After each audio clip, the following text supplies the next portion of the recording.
Hello and welcome all. As survival fans, we all know that most titles are difficult to master, with so many having a realistic and sometimes complex features to it.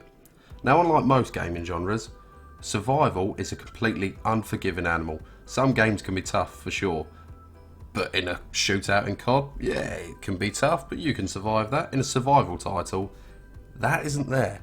It's not a case of go to A, destroy B. It is not like that. It's a case of you are dropped in a situation, and this isn't just for one survival game, this is pretty much all of them, with no weapons, no helping hand, no food and no water, and to be honest, 9 times out of 10, completely naked. You are literally dropped in at the deep end. You got to figure it all out for yourself. You could be playing for hours or even days, struggling by, and then bang, one mistake and you are a goner. But each death and each restart, you improve, learning from your previous mistake, and these days, a survival genre really isn't just a case of covering one area. It covers such a wide range of genres, all wrapped into one. You've got your strategy, for example, planning, stockpiling your food and your water. You got your base building, as I call it these days. It's more of a training for the future architects. It's got action, adventure, encourages you to use your imagination, and in some situations, even roleplay. There really is so much that one genre can cover. So with that in mind, I decided to make this series. We're going to review survival games, but not based off graphics, controls, or story like a normal review. No, this is going to be different. We're going to judge it on its survival features. That's right, there was a reason why there was such a massive build up at the beginning. We're going to grade it on its key survival features, and we're going to grade each feature out of 10. And then at the end, we'll see its overall score out of 50. So that way you guys can see a small peek before you play and see what survival elements it has in that game.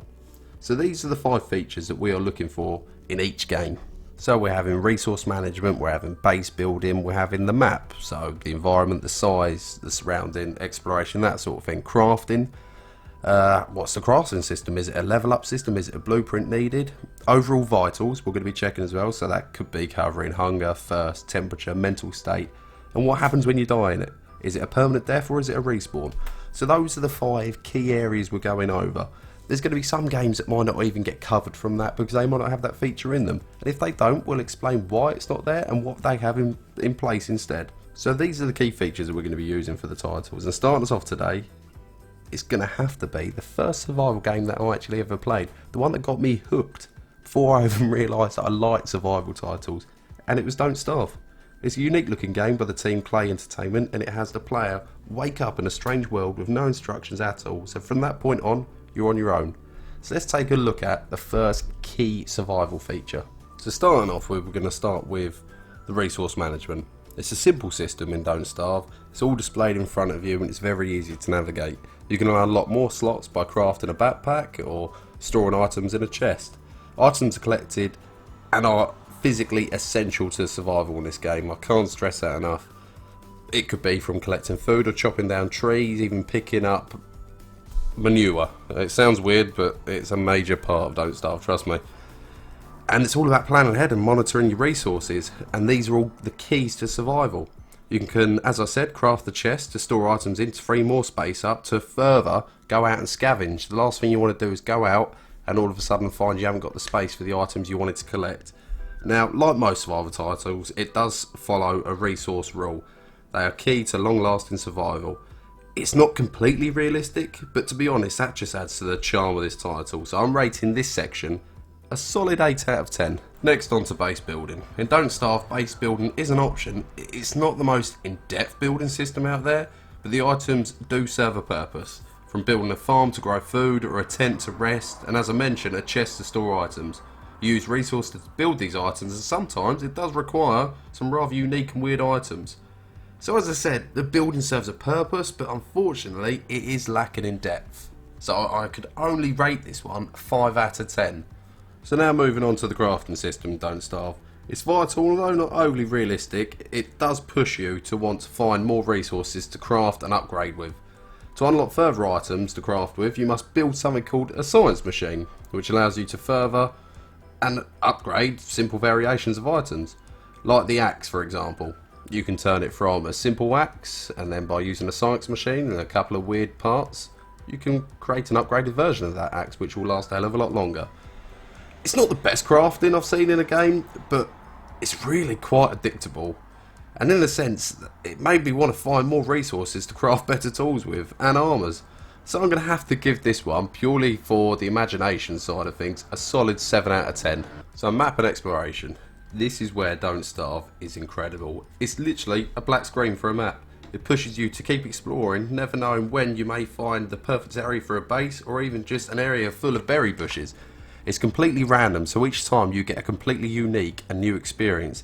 This feature does make it a lot harder, but I applaud the way the game pushes you to venture out and explore, each time not knowing it could be a wrong move, it could be a right move. But that is the beauty of survival genre games. You never know which mistake's going to be your last, and in Don't Starve, just the simplicity of having a black map, not knowing what direction to go in, really pushes you that extra bit more. So for this reason, I've had to give this 9 out of 10. So moving on to your vital signs. Now in any survival game, this is always going to be the section that you have to explain that little bit more, because it does and can cover such a wide area.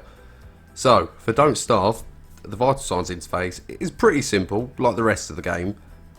It's in the top right hand corner, and you have 4 icons. You have your hunger, health, sanity, the day number, and the time of day. An obvious one, but your hunger bar can be improved or decreased depending on the food you can eat. Health really follows the same rule. Eating one thing can improve your health, and also rather weird items can be combined to heal yourself in a bit of a pinch. Sanity is where it really stands out and Don't Starve. So much can affect your mental state. The weather, be it hot, cold, wet, the food you eat, the time of day, even what you're wearing can affect your mental state. Let your sanity drop too low, and be careful, because you're going to be in for a little bit of a surprise. It's quite creepy, but it's an honest version of somebody's mental state put in a survival situation. Your day counter / clock, if you want to call it that, is also in the corner.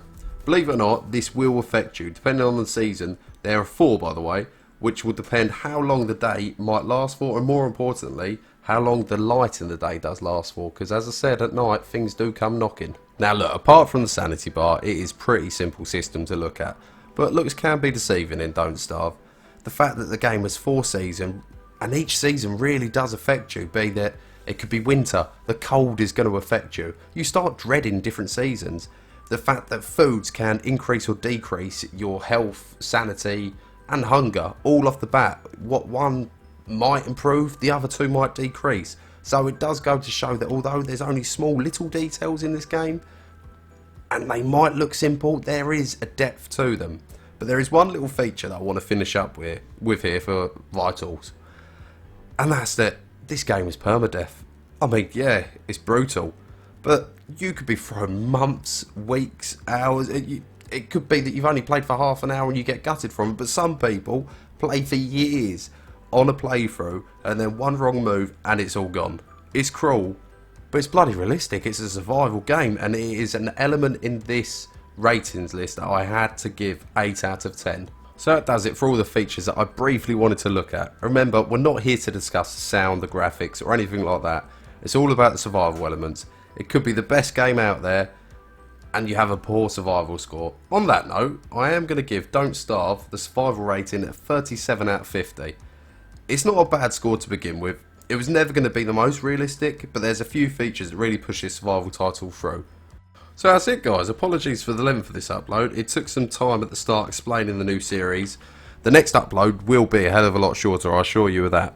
I hope you enjoyed the start to this series. Let me know in the comments below if you did, and if you would like to tell me any ideas to improve it. Please hit that like button if you did enjoy what you saw today. It honestly really does help. It lets me know that I am going on the Good job. It makes me realise I'm going along the right lines, is what I'm trying to say. Stay safe out there, guys. Once again, as always, thank you and goodbye.